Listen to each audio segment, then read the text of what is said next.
Doesn't get enough credit of all the things that they do well. That doesn't get appreciated enough. They have a bunch of guys back from a team that won a national championship. They haven't forgotten how to win.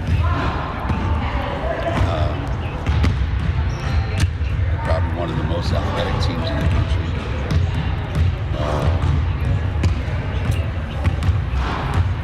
I just think there's a lot more to them than people think, and people are always enamored with what's the latest and the greatest, but you can't discount the fact that they won a national championship last year, and they've got a majority of those guys back, and they added a really good guard. It was a fifth-year transfer. I think they're one of the best teams in the country, myself, and not just because we're playing them tomorrow. I thought that already. How important will your three-point defense be tomorrow night? Not as important as our interior defense.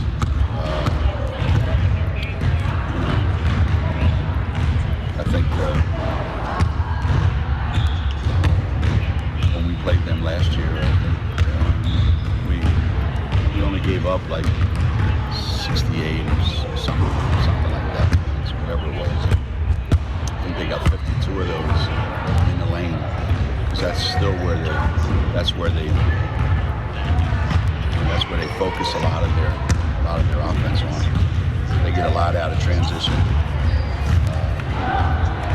so it's not like you just come in and say, we got to do a great job in this area. You got to defend them full court, half court, inside, outside. You got to defend them everywhere. How about what their defense brings to the game? Their defense? Well, because they've got so much size inside, they can afford to be as aggressive as they want to be on the perimeter. Almost like daring you to drive it into the lane. It's kind of like when we had Steph, Stewie, and Kia Stokes. We would dare people to drive it by us. And a lot of people do that. They drive it in there and they come out of there empty-handed.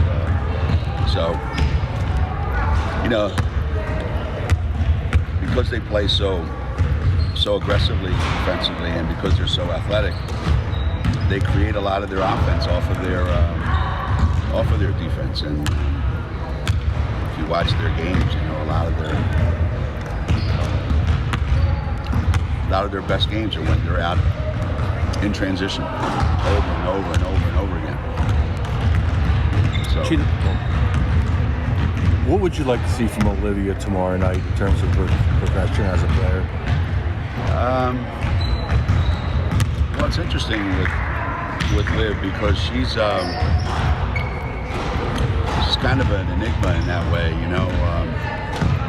Defensively, she wants to be in the lane blocking shots, and offensively, I think she'd rather be standing 17 feet from the basket shooting jump shots. So we're gonna have to figure out a way to make it work for her. And tomorrow, I think, will be a really good test, because tomorrow she can't just be all one. She has to be able to make some of the open jump shots she's going to get, because she's going to get a bunch, and she has to be able to be a good defender in the lane. But we already have enough guys to shoot jump shots. We also need her to score in the lane. So for all the time that Liv's been at Connecticut, tomorrow is probably going to be her toughest challenge since she's been here. And I'm kind of looking forward to it, because either tomorrow she's going to step up and be great, or tomorrow she's going to struggle. Either way, she's going to come out of there knowing a lot more about herself than she does right now. In terms of the measuring stick game for the team, what are you trying to measure? What do you know that you don't know I don't know. We play so many of these games, that are really kind of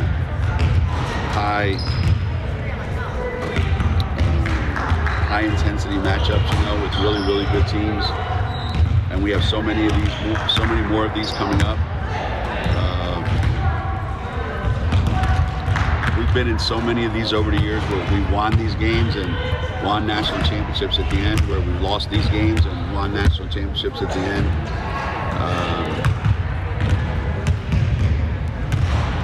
And everything else in between. So I try not to say to our team, hey, this is really going to be a huge measuring stick for us, because what happens tomorrow if we win has maybe no effect on us going forward, and if we lose, maybe has no effect on us going forward. I don't know. I like to just say that we have a game tomorrow against a really, really good team, and let's just leave it at that. If you'd have watched this play last year at Baylor, you would have said there's no way this team ever goes to the Final Four. If you'd have watched this play at Louisville last year, you would say this team won't go to the Final Four. So, I don't know what it means when you play in these games. I don't know what good it means. I don't know what bad it means. It just means you have a game tomorrow night, and you have a game Saturday. That's kind of, I'm old enough to know that when I was younger, I used to maybe think of it differently, but not anymore.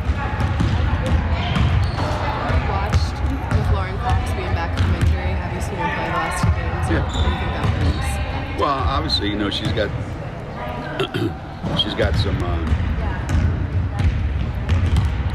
some stuff that she's got to fight through because she hasn't played. When you miss that much of the season, when you miss that many games, it's not easy to just jump right in there and pick up right where you left off last year. I thought at the end of last season she was probably playing as well, if not better, than anybody else, and it's going to take a little bit of time, but there's no denying, how skilled she is and how aggressive she is. You watch them play with Lauren, and you watch them play without Lauren, and there's no question whatsoever they're a national championship team with Lauren in the game. That's the best I can say.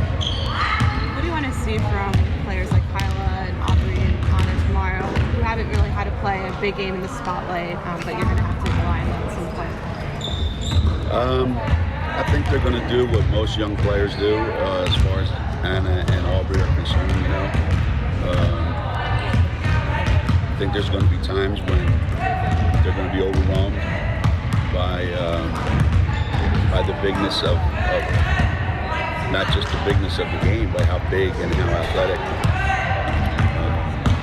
Baylor is.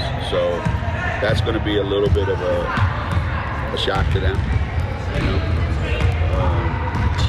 And Kyla, I think Kyla's been around long enough to know that she's not going to change her game. She's going to do what she does. She's got a huge challenge ahead of her defensively, because whoever she's guarding is going to be at a whole nother level than what she's used to. But, just want to see them compete, obviously. You don't even really care even how it turns out for them individually. You just want to see them really go in there and compete at a real high level. And then whatever happens from there happens. I just don't want to see them go in there and be stunned into not doing anything, good or bad. Coach, I noticed behind you, you've got St. Joe's women's basketball team here. How important is it to kind of share what you do with other programs on the rise? Wendy's been pretty good about that, I think she likes getting her team off campus and going to visit, especially coming to visit here. I think it brings back great memories for her, and it allows her team to see some of the things that she probably talks about in practice. So I always get a little bit excited when my former players that are coaching come up and it makes me feel really, really good about how they've taken what they have here and tried to impart that on their own team. And I like the look on their kids' faces when they show up, you know, when they look around and they see some of the names up on the wall, you know. And it's as much fun for us as it is for them, I'm sure. Is it fun to all those kids from Pennsylvania stayed in Connecticut, Stacy? Yeah. It's pretty unusual. But, you know, they say that, you know, when you go to college, you tend to make, you know, most of your lifelong friends. More times than not, you end up planting some roots, you know, especially if your experience is a great one. And I like to think that, you know, a lot of those kids had an unbelievable experience here. So that really has a lot to do with why they're still here, I think.